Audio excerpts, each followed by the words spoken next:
John wrote it last, and he's like, you guys missed a lot of good stories. I got to fill in the details.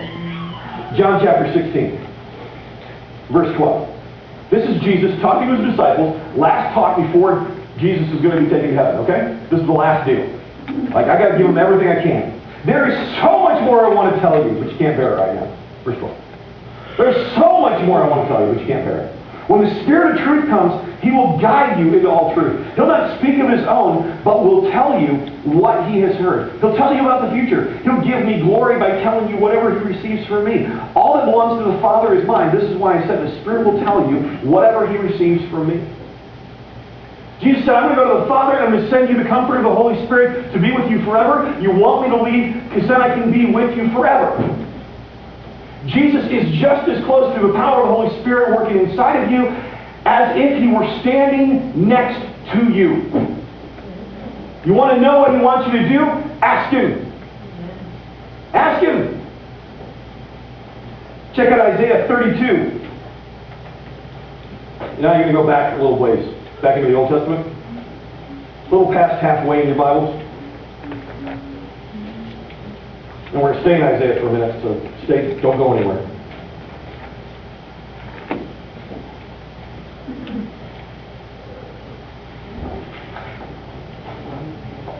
Sorry, Isaiah 30. Yeah. Not sure what that was.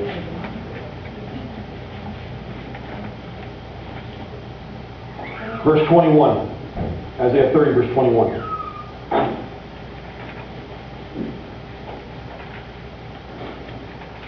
Your own ears will hear Him.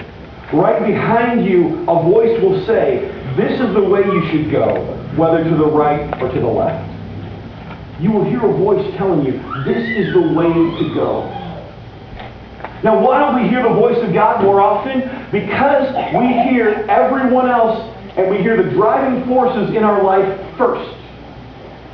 We hear everybody else around us telling, got to do this. We hear the pain in our life saying, don't do that. We hear the expectations of people around us. We hear our own drive for significance saying, man, you better do this first. And it drives us crazy. I don't know, have you ever had the moment where your brain's just buzzing? You're like, I don't know what to do. There's too much noise going on in here. Or the old black and white televisions, they're all staticky and you get the picture kind of wavy. And if you adjusted the gravity, okay, I'm old. You adjust the gravity just right and put some tin foil on it. And you can get it to come in, maybe. Yeah. And get through the noise to tune in. We're listening to the noise of everything around us, and we can't stop and hear the Spirit talking. Now these three guys up here, delivering ice cream. Brad, Paul, Jeremy. They got back there, and what happened? They started making noise amongst themselves. Then they started making noise with other people. What happened? People couldn't hear each other. People couldn't hear me. They couldn't hear themselves. Because there was too much noise. They were focused on listening to me, telling them what to do. They got confused and distracted going amongst everyone else.